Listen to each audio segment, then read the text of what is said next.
Okay, that was the question number 8. Question number 9. Same question है वो भी, same question है वो भी। वहां पे स्क्वायर का एक लूप ले लिया है, ठीक है। तो साथ साथ दिख रहा है यहाँ पे जो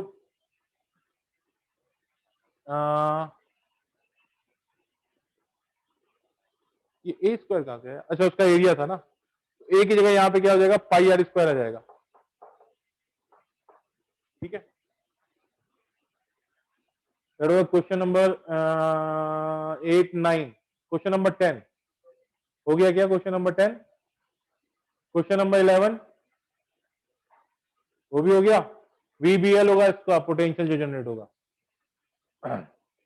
तो देखो एक बार बताओ, आप सिंपल सा अगर एक कॉइल एक वायर है और उसको मूव कर रहे हैं मैग्नेटिक फील्ड में, ठीक है, मूव कर रहे हैं मैग्नेटिक फील्ड में। ये एक वायर है, सॉरी ये मैग्नेटिक फील्ड है, उसके अंदर एक वायर है, ठीक है, और इसको इस तरह मूव कर रहे हैं, तो पोटेंशियल जनरेट होता है VBL पोटेंशियल जनरेट होता है, ठीक है। तो आप इसको, अब इसका पॉजिटिव टर्मिनल ये हो गया, नेगेटिव टर्मिनल ये हो गया, तो इसको आप एज ए बैटरी कंसीडर कर सकते हो। इनसाइड द बैटरी जो करंट है वो आपका निगेटिव से पॉजिटिव टर्मिनल की तरफ फ्लो करती है, ठीक है। तो इस केस में क्या हो गया, आपने इसको पोटेंशियल जनरेट कर, इसको बैटरी ऐसे कनेक्ट कर लिया, कंसीडर कर लिया, तो इसके बाद आप क्वेश्चन को उस तरह से प्रोसीड कर सकते हैं, ठीक है। Question number 11। क्वेश्चन नंबर 12 नहीं हुआ, ये इफेक्टिव लेंथ वाला केस है, इफेक्टिव लेंथ वाला केस है। A rod of length is length L is क्या लिखा है, translating A velocity v making an angle theta with the length. A uniform magnetic field exists in a direction perpendicular to the plane of the motion. Calculate the EMF induced in the rod during the draw of figure representing the induced EMF by a equivalent battery. Okay, वो सब कुछ नहीं है, बस EMF आपको जो induce करना है वो बताना है। मैंने आपको बताया था ना, इन केस में आपको जो कंडक्टिंग वायर है उसकी इफेक्टिव लेंथ ऐसी लेनी है जो म्यूचुअली परपेंडिकुलर टू बोथ हो, क्या, velocity as well as magnetic field, ठीक है। तो यहां पर इस ये हो गया मैग्नेटिक फील्ड, ठीक है, और ये रॉड इस तरह से हो गई और ये हो गया। तो देखो वेलोसिटी v एंड b दोनों तो परपेंडिकुलर है, v एंड b दोनों म्यूचुअली परपेंडिकुलर है क्या? ये एंगल कितना दे रखा है, थीटा दे रखा है। तो अब इस अब देखो ये रॉड तो मैग्नेटिक फील्ड के परपेंडिकुलर है बट वेलोसिटी के परपेंडिकुलर नहीं है, तो तुम्हें रॉड का वो कंपोनेंट लेना होगा जो कि मैग्नेटिक फील्ड के परपेंडिकुलर हो एज वेल एज वेलोसिटी के भी परपेंडिकुलर हो। तो कैसे करोगे, ये इस साइड आप इस तरह से लोगे क्या? अब ये रॉड मैग्नेटिक फील्ड के भी परपेंडिकुलर होगी और वेलोसिटी के भी परपेंडिकुलर होगी, ठीक है। तो अगर ये एंगल थीटा है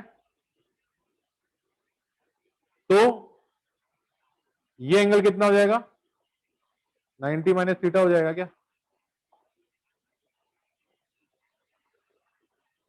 90 माइनस थीटा हो जाएगा। What is the EMF, v B. अब एल लिखना है, एल विच इज, एल की क्या हो जाएगा, l the length which is perpendicular to both magnetic field as well as velocity. तो ये लेंथ कितनी हो जाएगी, एल, ये क्या हो जाएगा, ये एल cos 90 माइनस थीटा आएगा ना, that is the l sine theta. Answer check करो,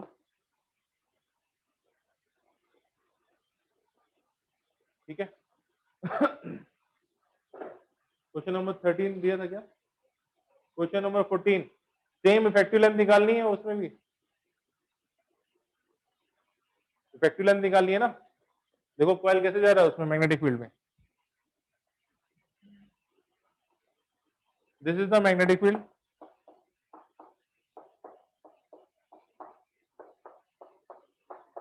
ठीक है। ये हो गई ना रॉड और ये दूसरी रॉड हो गई, ये इस तरह से जा रही है ना, तो इन दोनों की इफेक्टिव लेंथ क्या होगी? Effective length which is perpendicular to both this and this. ये एंगल हो गया थीटा बाई 2, ये एंगल भी हो गया थीटा बाई 2। तो इसका एल एल दे रखा है, ये दे रखा है, एल दे रखा है ना। ये कंपोनेंट हो गया एल कॉस थीटा बाई 2, ये लेंथ हो गया l sine theta by 2, again ये एल साइन थीटा बाई 2। तो what is the total length? 2l sine theta by 2, that is the l effective. तो कितना हो जाएगा? V v into 2l sine theta by 2। ठीक है। अब उन्होंने क्या किया, इसकी वजह से अलग निकाला है, इसकी वजह से अलग निकाला है, उनको दोनों को बैटरी दिखाई है। ये पॉजिटिव हो गया, निगेटिव हो गया, ये पॉजिटिव हो गया, निगेटिव हो गया। आपने पूरे को एक मान के कर लिया, तो कोई दिक्कत नहीं है। That was the question number 14। Vineet समझ में आया? हाँ sir. Question number 14। Question number 15, अच्छा 17 था क्या? क्वेश्चन नंबर 17, रॉड रोटेट कर रही है मैग्नेटिक फील्ड में विद एंगुलर स्पीड ओमेगा। ये रॉड है, ठीक है। लेंथ एल हो गई उसकी, इस एक्सिस के अबाउट वो ओमेगा से रोटेट कर रही है, ओमेगा से रोटेट कर रही है। Magnetic field is this, this is the magnetic field. मैं क्या करता हूं, मैं यहां से x डिस्टेंस पे जाता हूं और dx की एक स्ट्रिप काटता हूं, dx स्पीड काटता हूं, इसकी स्पीड v क्या हो जाएगी? तो v इक्वल टू हो जाएगा उस केस में x ओमेगा। ठीक है। अब मैं इस वाले पार्ट को देखता हूं क्या हो रहा है यहां पे। तो ये इस साइड v इस साइड है, v इस साइड है, dx इस साइड है, dx लेंथ ये है। तो इसकी वजह से ईएमएफ क्या हो जाएगा? E इक्वल टू हो जाएगा v b l, l कितना हो जाएगा? dx। इसकी लेंथ dx ही है ना, इसकी लेंथ dx है। तो अभी क्या है, this the v, this the b, और l भी दोनों के परपेंडिकुलर ना, तो मैं l को एज ए dx ले सकता हूं। ठीक है। What is the v? v equal to x omega b dx।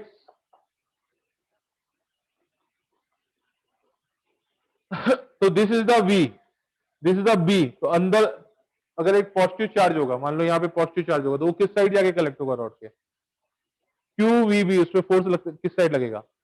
उस पर चार्ज हो गया पॉजिटिव क्यू। ठीक है।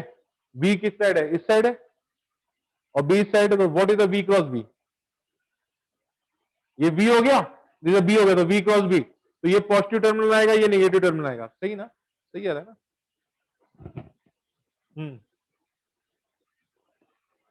इस पे एक मेरे को पॉजिटिव टर्मिनल यानी पोटेंशियल तो मैं निकाल सकता हूँ, इंटीग्रेट हो जाएगा, डायरेक्ट पोटेंशियल आ जाएगा। लेकिन अब यहाँ पे अगर ये भी जज करना पड़ेगा कि कौन सा टर्मिनल इसका पॉजिटिव होगा तो कौन सा टर्मिनल नेगेटिव होगा। उसका मैंने आपको हाइपोथेटिकल तरीका बताया था कि आप मान लो कि वहां पे एक प्रोटॉन है, तो प्रोटॉन जिस साइड कलेक्ट होने लगेंगे वो पॉजिटिव टर्मिनल हो जाएगा, और उसके अपोजिट वाला नेगेटिव टर्मिनल हो जाएगा। यहाँ पे क्या हुआ, एक प्रोटॉन हुआ, वेलोसिटी किस तरह से, अरे उसने ओमेगा नीचे दे रखा है, मैंने ओमेगा इस साइड माना है। ठीक है, ठीक है, इसमें कोई दिक्कत नहीं है। आप अपना ओमेगा जब नीचे आएगा ओमेगा, तो उस केस में क्या होगा, प्रोटॉन उस साइड कलेक्ट होंगे ना। लेकिन हमने इसको इस साइड ले लिया, तो चलो इसको नीचे ले लेते हैं। ठीक है, ओमेगा उसने इस तरह से माना है, हमने वी इधर ले लिया, तो ओमेगा हमारे लिए उस साइड था। ठीक है, ओमेगा एक्चुअली में इस साइड दे रखा है। तो यहाँ पे पॉजिटिव क्या हो जाएगा, this a v, this a B, तो वी क्रॉस बी, ये वाला टर्मिनल क्या हो जाएगा, पॉजिटिव हो जाएगा, ये वाला टर्मिनल नेगेटिव हो जाएगा। इसके बाद जो डिफरेंशियल लोगे तो वो क्या हो जाएगा, वो पॉजिटिव हो जाएगा, ये नेगेटिव हो जाएगा। तो ये हो गया ना negative positive, negative positive, negative positive, तो सारे पोटेंशियल एड ऑन होते जाएंगे। तो व्हाट इज द ईएमएफ? ये क्या हुआ, डिफरेंशियल ई आ गया था, तो total E equal to what, integration of D, and यहाँ पे आप लगा दीजिएगा from X equal to 0 to L. तो ये कितना आ जाएगा, B omega integration of X square dx, X dx from 0 to L. तो B omega X square by 2, ये पोटेंशियल इंड्यूस हो जाएगा 0.1 एंड 0.2 टर्मिनल के बीच में, जहां पे इसको वहां पे जो पोटेंशियल आ रहा है वो V2 आ रहा है, यहाँ पे जो पोटेंशियल आ रहा है V1 आ रहा है, तो V2 minus V1 equal to कितना हो गया, B ओमेगा x यानी L स्क्वायर बाई 2। ये रिजल्ट डायरेक्ट याद रखना चाहिए आपको, ठीक है। कभी नीट वीट के पेपर में ये बेटा काम आ सकता है। तो V2 minus V1 equal to कितना हो जाएगा, B omega L square by 2।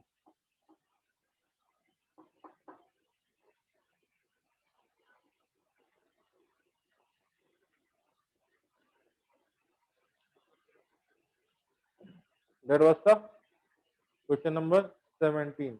18 दिया था क्या, रेजिस्टेंस आर लगा दिया है उसमें, क्या पूछ रहा है उसमें?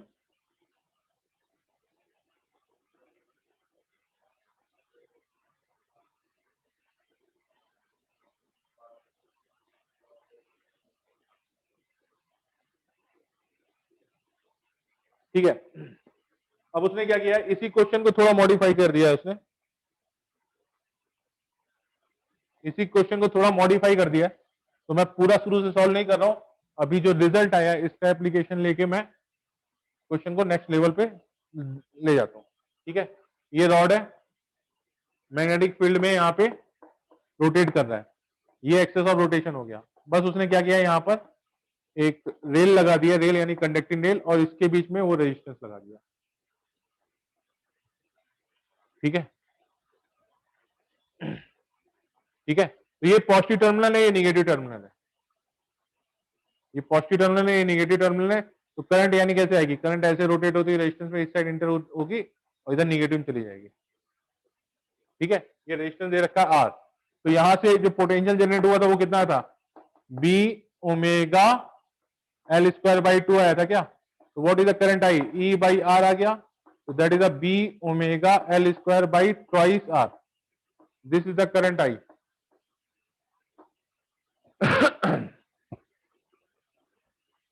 ओके, अब इसको आप ऐसे बैटरी रिप्लेस कर सकते थे। ठीक है, जिसका पॉजिटिव टर्मिनल हो गया ये और निगेटिव टर्मिनल हो गया ये, तो सर्किट कैसे हो गया था, सर्किट हो गया था इस तरीके से, निगेटिव पॉजिटिव रेजिस्टेंस, इस तरीके से। तो बैटरी के अंदर करंट किस साइड फ्लो करेगी, फ्रॉम निगेटिव टू पॉजिटिव। ठीक है, उसने पूछा है कि क्या टॉर्क लगाया जाए, मेरे ख्याल से क्वेश्चन यही होगा, मैंने पढ़ा नहीं, कि क्या टॉर्क कॉन्टिन्यूअस उस पर लगाया जाए कि वो आई करंट मेंटेन रहे उसमें। पढ़ के बताओ जरा मेरे को क्या है, शायद यही होगा। What is the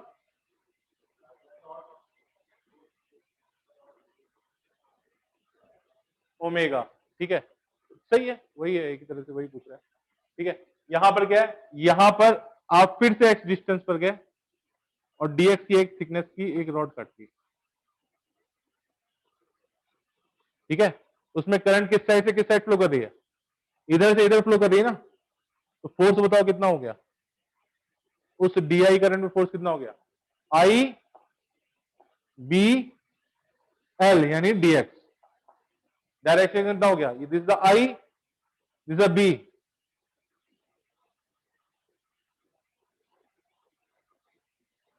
this is the I, this is the B, तो आई क्रॉस बी, फोर्स इस साइड हो गया ना, ओमेगा डाउनवर्ड इसमें दिखाना चाहिए था। अच्छा, ये मैंने पॉजिटिव टर्मिनल माना है ना, ये निगेटिव टर्मिनल माना है, ये हम प्रीवियस क्वेश्चन से लाए, प्रीवियस क्वेश्चन से लाए थे, तो उसमें ओमेगा इस साइड था क्या। ठीक है, तो इसमें फोर्स इधर लग रहा है जो कि ओमेगा को यानी आपका ओमेगा को इस पे रॉड पे फोर्स इस साइड लग रहा है, जो ओमेगा के अपोजिट है, इसका मतलब रॉड धीरे धीरे रुकेगी, अगर आपने उसको ऐसे रोटेट करके छोड़ दिया तो रॉड धीरे धीरे घूमेगी, रुकेगी। ठीक है, तो इसका मतलब क्या है, इस डीएक्स पे जो फोर्स लग रहा था वो कितना लग रहा था, इतना लग रहा था, तो टॉर्क क्या लग रहा होगा इस पे, इस करंट की वजह से टॉर्क कितना लग रहा होगा, torque equal to x I B dx. ये टॉर्क कौन लगा रहा है, ये टॉर्क करंट की वजह से जो फोर्स लग रहा है ना वो लगा रहा है, तो ओमेगा मेंटेन रहे, इसका मतलब क्या हुआ, नेट टॉर्क आपका जीरो होना चाहिए, तो इसका मतलब एक्सटर्नल एजेंट भी यही टॉर्क लगा रहा होगा, उस डीएक्स वाले पार्ट में, तो हर पार्ट में डीएक्स में जो रॉड पे टॉर्क लग रहा है उसे एक्सटर्नल एजेंट मेंटेन कर रहा होगा।